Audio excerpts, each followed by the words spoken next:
Hello दोस्तों, स्वागत है आपका आपके अपने यूट्यूब चैनल मैथ पाठशाला पर। मैं अमन शर्मा। आज का ये जो क्लास रहेगा आपका, ये मेंसुरेशन का 2D से संबंधित जो भी क्वेश्चन आपके उत्तर प्रदेश पुलिस के पेपर में पूछा जाएगा उससे संबंधित ये फॉर्मूले का क्लास रहेगा। हम लोग शाम को, आज मैं जितना भी इस क्लास में अभी आपको फॉर्मूला समझाऊँगा उससे संबंधित सभी क्वेश्चन आपके लिए मैं शाम को 9 बजे लाइव कराऊंगा। ठीक है, तो जो भी मैंने यहाँ फॉर्मूला आपका लिया है उन सभी का यूज हम शाम को 9 बजे लाइव क्लास में करने वाले हैं। अभी आप अच्छे से इस क्लास को देख लीजिए, फॉर्मूलों को समझ लीजिए, जिससे कि शाम को 9 वाला क्लास आपको अच्छे से ही समझ में आ पाए। यहाँ पर वही फॉर्मूला मैं कराऊंगा जो आपके उत्तर प्रदेश पुलिस से संबंधित सवाल पूछे जा सकते हैं। ठीक है, तो चलिए हम लोग शुरुआत करते हैं ट्रायंगल के साथ। देखिए, पहला अपने पास है, आप त्रिभुज का एरिया निकालना सीखिए। एंगल त्रिभुज कोई सा भी हो, चाहे आपका समबाहु हो, विषमबाहु हो, समद्विबाहु, कोई सा भी त्रिभुज हो, अगर क्षेत्रफल निकालना है तो 1/2 आधार गुणा ऊंचाई। यानी त्रिभुज का यदि आपको आधार पता है, जैसे मान लीजिए यहीं पर मैं कहता इसी त्रिभुज का आधार 20 है और इसकी ऊंचाई मैं कह देता आपसे 10 है, तब कहता है इसका एरिया क्या होगा। तो एरिया हो जाता 1/2, आधार है 20 और ऊंचाई है 10। तो एरिया अपने पास कितना हो जाता, 10 से ही कट गया तो आंसर आ जाता 200। बोलो, बात क्लियर हो गई यहाँ तक। तो किसी भी त्रिभुज का एरिया 1/2 आधार गुणा ऊंचाई होता है। यहाँ एक पॉइंट लिखा हुआ है कि त्रिभुज के तीनों कोणों का योग 180 अंश है। कैसे सवाल पूछा जाता है, यहाँ से आपको ट्रायंगल का 2 एंगल दे देगा और तीसरे एंगल का मान आपसे पूछ लिया जाएगा। बोलो, मामला समझ में आ गया। ठीक है, आगे बढ़िए, यहाँ पर आइए। किसी भी त्रिभुज का आधार 30 तथा ऊंचाई, तो आधार 20 है, ऊंचाई 30 है, वही चीज़ है। एरिया पूछा है तो 1/2 20 × 30 काट दिया हमने यहाँ से 2 से, 10 बार में कट गया, 300 आपका आंसर आ गया। ठीक है, मामला क्लियर हुआ। चलिए आगे आइए। यदि किसी त्रिभुज की तीनों भुजाएं आपको पता हो, यानी आपको ये वाली भी भुजा पता हो, ये भी पता हो और ये वाली भुजा, तीनों भुजाएं पता हो, तब हम एरिया कैसे निकालेंगे। ठीक है, देखो S बराबर फिर क्या होगा, तीनों भुजाओं का योग का आधा। S को क्या बोलते हैं प्यारे बंधु, इसको कहते हैं अर्ध परिमाप। S को हम लोग कहते हैं अर्ध परिमाप। जब हम लोग अर्ध परिमाप ज्ञात कर लेते हैं तो त्रिभुज का क्षेत्रफल निकालना बहुत आसान है। कैसे निकालोगे, root under root S। S क्या है, अर्ध परिमाप। S - A, S - B, S - C। कहने का मतलब ये हुआ, आप S को लिखिए, फिर बारी बारी से तीनों भुजाओं का S में से माइनस कर दीजिए। जैसे S में से पहली भुजा को माइनस किया गया, फिर दूसरी भुजा को माइनस किया गया, फिर तीसरी भुजा को माइनस कर दिया गया। तो ये आपको फॉर्मूला याद रहना चाहिए, root under root S, S - A, S - B और S - C। जैसे आप आगे आइए, यहाँ पर 3 भुजाएं दे रखी हैं और क्षेत्रफल हमसे पूछा है, तो सबसे पहले S निकाल लीजिए, 10, फिर 20, फिर कितना 30 और इस सब का आधा, तो ये हो गया 50, 60 का आधा 30। ठीक है, अभी क्या बताया, रूट में S 30 है, बारी बारी से भुजा घटाइए। S 30 में से 10 गया तो 20 बचा, 30 में से 20 गया तो 10 बचा और 30 में 30 गया तो आपके पास क्या बचेगा यहाँ से भाई, 30 में से 30 गया तो बच जाएगा 0। मामला तो 0 हो गया। और जब 0 हो गया तो पूरे ट्रायंगल का, अगर एक भुजा 10, 20 और 30 है तो पूरे ट्रायंगल का आपका जो क्षेत्रफल होगा वो क्या हो जाएगा, अपने पास यहाँ से 0 हो जाएगा। अभी समझाया, S - A, S - B, S - C। जब आप 30 में से 30 को माइनस कर दोगे तो वैल्यू क्या आ जाएगी, 0 आ जाएगी। इसलिए पूरे त्रिभुज का जो एरिया होगा वो 0 होगा। क्यों 0 होगा, त्रिभुज की 2 भुजाओं का योग तीसरी भुजा से बड़ा होना चाहिए, लेकिन यहाँ क्या हो गया, बराबर हो गया। इसका मतलब ये ट्रायंगल नहीं बनेगा, एरिया 0 हो जाएगा। मामला समझ में आ गया यहाँ तक। चलिए आगे आ जाइए। समबाहु त्रिभुज, जिसकी तीनों भुजाएं बराबर हों उसे समबाहु त्रिभुज कहते हैं। थोड़ा यहाँ बात को समझिए। जैसे ये आपके पास एक ट्रायंगल है, ठीक है, मान लीजिए इसकी A भुजा और A भुजा, जब तीनों भुजाएं बराबर होती हैं उसे समबाहु त्रिभुज कहा जाता है। समबाहु त्रिभुज का एरिया रूट 3/4 इंटू भुजा का स्क्वायर होता है। याद रख पाओगे, रूट 3/4 इंटू भुजा का स्क्वायर होता है। परिमाप आपका 3 है, परिमाप होता है तीनों भुजाओं का योग, ये भी ए है और ये भी ए है और ये भी है, तो तीनों भुजाओं का योग परिमाप हो गया। आगे आइए नेक्स्ट देखिए, समकोण त्रिभुज क्या होता है, जिसका एक कोण 90 का होता है 90 अंशों, उसे हम समकोण त्रिभुज कह देते हैं। ये आपके सामने समकोण त्रिभुज है, ये आधार, ये क्या है लंब, और ये क्या अपने पास कर्ण है इसका, ये ऊंचाई आधार कर्ण, तो इनमें संबंध होता है एक h² बराबर p² प्लस b²। मामला क्लियर हो गया यहाँ तक। एक एक फॉर्मूला अच्छे से समझ लेना, नोट डाउन कर लेना, उन्हें याद करना है, क्योंकि हम लोग शाम को 9 बजे लाइव क्लास में इन सभी को अप्लाई करने वाले हैं, ठीक है। चलिए अगले सवाल पे आइए नेक्स्ट। अगर त्रिभुज के अंदर वृत्त बना हो या फिर त्रिभुज के बाहर वृत्त बना हो, दोनों का केस समझिए। अगर एक समबाहु त्रिभुज है और उसके अंदर हमने एक वृत्त बना दिया, तो यह संबंध क्या निकल के आएगा, देखो r बराबर होगा a/2√3, ठीक है। और जब वृत्त बाहर बना होगा तो बड़ी त्रिज्या होगी a/√3। याद कैसे रखोगे, त्रिज्या छोटी है तो a/√3 होना चाहिए, लेकिन 2 से और भाग दे, छोटा करना था। यहाँ पर r बराबर a/√3, तो अब समबाहु त्रिभुज की यदि आपको भुजा दे रखी होगी तो त्रिज्या हमें मिल जाएगी। मान लीजिए आपको त्रिज्या दे रखी होगी तो समबाहु त्रिभुज की भुजा मिल जाएगी। हो सकता है आपसे समबाहु त्रिभुज का क्षेत्रफल सवाल में पूछ ले, तो कुछ भी पूछ सकता है XYZ, आपको बशर्ते अच्छे से याद रखना है।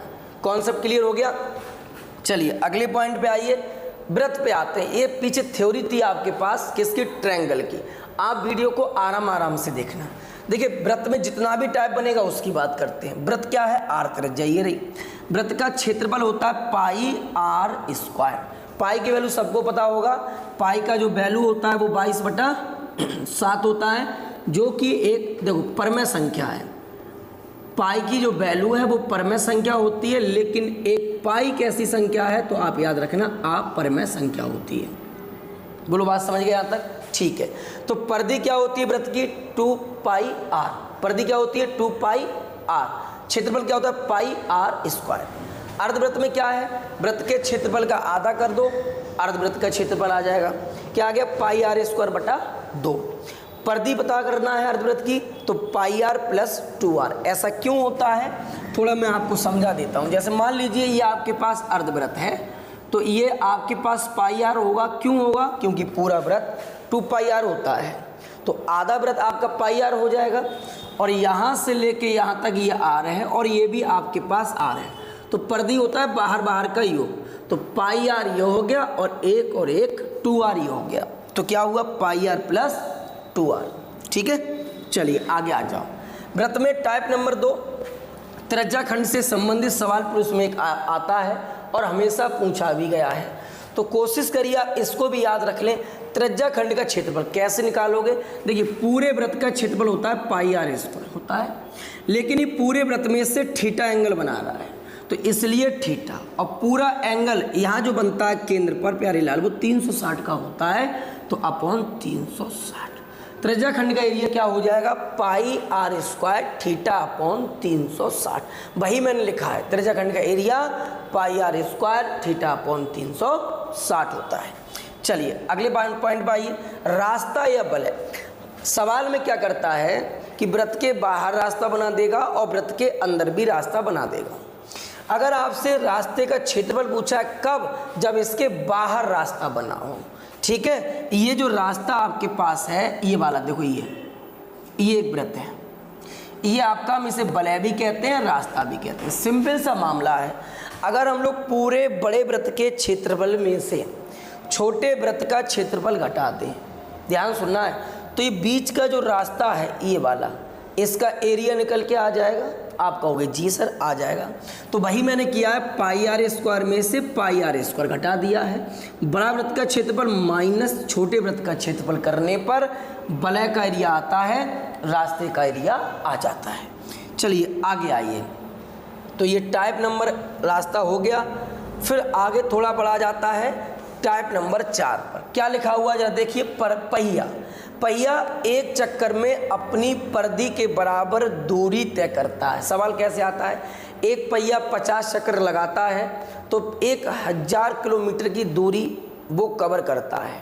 तो यहाँ से आपको एक कॉन्सेप्ट ये याद रखना है कि पहिया जब भी एक चक्कर पूरा करेगा, तो एक चक्कर में वो पहिया अपनी परिधि तय करेगा। परिधि क्या होती है? एक चक्कर में पहिए द्वारा तय की गई दूरी 2 पाई r होती है। बहुत सवाल यहाँ से सॉल्व हो जाएंगे। कहेगा एक पहिया 10 चक्कर में 5 किलोमीटर चला गया, ठीक है, तो त्रिज्या पूछ लेगा, कुछ भी पूछ सकता है XYZ, बशर्ते आपको एक कॉन्सेप्ट याद रखना है कि पहिया एक चक्कर में अपनी परिधि के बराबर दूरी तय करता है। चलिए आगे आ जाओ। अब आते हैं वर्ग के पास। वर्ग के पास आते हैं, थोड़ी सी थ्योरी समझना है, फॉर्मूले पर ध्यान देना है। देखिए आपके पेपर में जो भी क्वेश्चन आना है वो केवल फॉर्मूला बेस आना है, तो इसलिए हम जो अभी पढ़ रहे हैं वो केवल फॉर्मूले बेस को ध्यान में रख रहे हैं। देखिए वर्ग में क्या है, वर्ग की चारों भुजाएं समान होती हैं, ए और ए, उस आकृति को वर्ग कहते हैं। वर्ग का क्षेत्रफल होता है ए स्क्वायर, ए मीन्स भुजा का स्क्वायर, परिमाप चारों तरफ की भुजाओं का योग, तो ये हो जाएगा 4a, 4 भुजाएं हैं तो 4a। वर्ग का जो विकर्ण होता है वो √2 इंटू एक भुजा, √2 इंटू एक भुजा। वर्ग का एरिया भुजा स्क्वायर, वर्ग का परिमाप 4a, वर्ग का विकर्ण √2 इंटू एक भुजा, √2 इंटू एक भुजा। बोलो बात क्लियर? ठीक है, आगे आ जाओ। अब वर्ग के बाहर रास्ता, वर्ग के अंदर रास्ता, एक सवाल यहाँ से आ सकता है बिल्कुल भी। तो देखिए बहुत सिंपल है, आपको कुछ याद नहीं करना है। वर्ग के बाहर जब भी रास्ता बना होगा तो 4x bracket a plus x होगा। क्या होगा रास्ते का area? 4x bracket a plus x। आप कहो भैया जी x क्या है? तो x होता है रास्ते की चौड़ाई, रास्ते की चौड़ाई, रास्ते की चौड़ाई x होती है, और a क्या है यहाँ पर? तो a है आपके पास वर्ग की भुजा। दोनों कॉन्सेप्ट बात क्लियर हो गई। तो वर्ग के बाहर रास्ता जब बनेगा 4x bracket a plus x रास्ते की चौड़ाई, 4x bracket a plus x होता है। अब जब ये रास्ता अंदर बन जाएगा, ठीक है, तो कुछ नहीं करना है, 4x bracket a minus x, बाहर 4x bracket a plus x, अंदर रास्ता बनाना है तो 4x a माइनस x। अच्छे से फॉर्मूलों को याद करना, जिससे जब मैं शाम को 9 बजे लाइव क्लास कराऊं तो आपको एकदम VIP तरीके से समझ में आए और आप क्वेश्चन का जवाब भी दे पाओ। चलिए थोड़ा आगे बढ़ते हैं। वर्ग के अंदर वृत्त जब बना हो, ये आपके पास एक वर्ग है और इसके अंदर एक वृत्त बना हुआ है, ऐसे केस में आप थोड़ा यहाँ समझिए बात को। ये आप जो देख रहे हैं, ये वर्ग का, ये वृत्त का क्या है? व्यास है। व्यास क्या होता है? केंद्र से होकर गुजरने वाली जीवा रेखा व्यास कहलाती है। तो ये आपका पूरा व्यास है। क्या आप चित्र में देखकर ये बात समझ पा रहे हो कि वृत्त का जो व्यास है वो वर्ग की भुजा के बराबर है? वृत्त का जो व्यास है वो वर्ग की भुजा के बराबर। मैं कह सकता हूँ 2r बराबर a है, तो क्या हम ये कह सकते हैं r बराबर a/2 होगा? r बराबर a/2 होगा, यस। तो यही मैंने लिखा है, वृत्त की जो त्रिज्या होगी वो r बराबर a/2। जब वर्ग के अंदर वृत्त बना हो तो वृत्त की त्रिज्या होती है वर्ग की भुजा का आधा। बात क्लियर है यहाँ तक? ठीक है, आगे बढ़िए। वर्ग के बाहर जब रास्ता बना हो, जब वर्ग के बाहर क्या बना हो? वृत्त बना हो, तो जरा समझो बात को। जैसे यहाँ से अगर हम एक लाइन ये खींच देते हैं, ये वर्ग का विकर्ण हो गया, तो वर्ग का विकर्ण √2 इंटू एक भुजा होता है, और ये वृत्त का तो व्यास हो गया जो 2r है। तो यहाँ से हम लोग यदि r निकालना है तो क्या होगा? √2 इंटू a/2 होगा, यानी विकर्ण का आधा त्रिज्या कहलाती है। बात क्लियर है यहाँ तक? यही सेम चीज मैंने यहाँ लिखी है। क्या लिखी है? वृत्त की त्रिज्या विकर्ण का आधा होगी। कब होगी? जब आपका वर्ग के बाहर वृत्त बना हो। कैसे होगी ये भी चीज़ आपको समझ में आ गई। Point clear? आगे आ जाइए। आयत पे आते हैं। आयत क्या है? लंबाई अलग होती है, चौड़ाई अलग होती है, जो कि वृत्त में, वर्ग में क्या थी? लंबाई चौड़ाई सब बराबर था। तो ये लंबाई है और ये चौड़ाई। तो यहाँ से आयत का जो एरिया होगा, जो क्षेत्रफल होगा, वो लंबाई गुणे क्या होगा? चौड़ाई। मामला क्लियर है? ठीक है। परिमाप क्या होगा? 2 ब्रैकेट l प्लस b। क्यों होगा? क्योंकि जब हम चारों तरफ का जब योग करेंगे तो 2l होगा और 2 ही आपका b होगा, इसलिए परिमाप 2 ब्रैकेट l प्लस b, और साथ में जो विकर्ण हो जाएगा वो √l² प्लस b²। ये तीनों ही याद रखना, ठीक है? सवाल जब कराऊंगा तो ये काम आएगा। चलिए आगे आ जाइए। आयत के बाहर रास्ता, सेम चीज़ है, बाहर जब रास्ता होगा तो 2x bracket l plus b plus 2x। अब आप कहोगे x क्या है, तो x वही रास्ते की चौड़ाई है। x क्या है, x रास्ते की चौड़ाई, ठीक है, x रास्ते की चौड़ाई है। तो 2x bracket l plus b plus 2x, तो ये तो हो गया बाहरी रास्ते का। अंदरी रास्ते का पूछ ले तो सब मामला वही रहेगा, केवल ये 2x जो माइनस का हो जाएगा, 2x bracket l plus b minus 2x। तो इतना फॉर्मूला आपको याद रखना है, क्या क्या, ट्रायंगल का, वृत्त का, वर्ग का और आयत का। एक बार मैं फटाफट से इन सबको रिवाइज करवा देता हूँ, क्या क्या फॉर्मूला था। अभी बताया ट्रायंगल का क्षेत्रफल 1/2 आधार गुणा ऊंचाई होता है। फिर मैंने आपको समझाया तीनों भुजाएं दे रखी हो तो क्षेत्रफल s, s minus a, s minus b और s माइनस c होता है। तो यहाँ एक एग्जाम्पल लिया गया था। फिर समबाहु त्रिभुज का एरिया √3/4 भुजा स्क्वायर होता है, ठीक है। आगे हमने कहा था समकोण त्रिभुज में एक कोण 90 का होता है, बाकी h square p square plus b square हो जाता है। अब त्रिभुज के अंदर यदि वृत्त बना हो तो ऐसे केस में r होता है a/2√3, बाहर बना हो तो a/√3 होता है। आगे आ जाओ भाई, वृत्त का क्षेत्रफल πr² और परिधि 2πr होती है। अर्धवृत्त में क्षेत्रफल आधा हो जाता है, परिधि πr प्लस 2r होती है। त्रिज्या खंड का एरिया πr² θ/360 होता है। रास्ते का एरिया बड़े वृत्त में से छोटे वृत्त का क्षेत्रफल घटा देना है, रास्ते का एरिया आ जाता है। पहिया एक चक्कर में अपनी परिधि के बराबर दूरी तय करता है। वर्ग आ गया a² इसका क्षेत्रफल, 4a परिमाप विकर्ण रूट 2a होता है। वर्ग के बाहर रास्ता हो तो 4x bracket a plus x, अंदर रास्ता हो तो 4x a माइनस x होता है। चलिए आगे आइए, वर्ग के अंदर वृत्त बना होता है तो व्यास भुजा के बराबर होता है, ये आपको समझा दिया। बाहर वृत्त बना होता है तो विकर्ण का आधा त्रिज्या होती है। अगले पॉइंट, आयत का एरिया लंबाई गुणा चौड़ाई, परिमाप 2 ब्रैकेट l प्लस बी, विकर्ण √l² प्लस b स्क्वायर।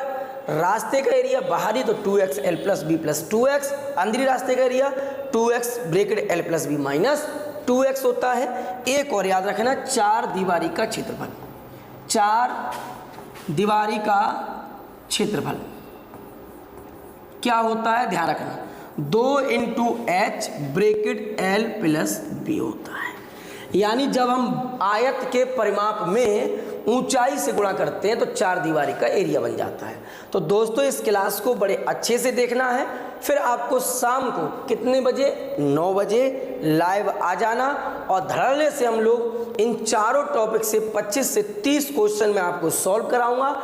और ये मेरा मानना है और पूरी उम्मीद है कि आपके पेपर में यहाँ से क्वेश्चन बिल्कुल हूबहू छपेगा, नंबर चेंज करके। ये ध्यान रखोगे इतनी बात। चलिए तो मिलते हैं शाम को 9 बजे, लाइव आना मत भूलिएगा। क्लास अच्छा लगा हो तो वीडियो को लाइक करो, शेयर कर लीजिए और चैनल को सब्सक्राइब नहीं किया तो कर लीजिए। थैंक यू, धन्यवाद।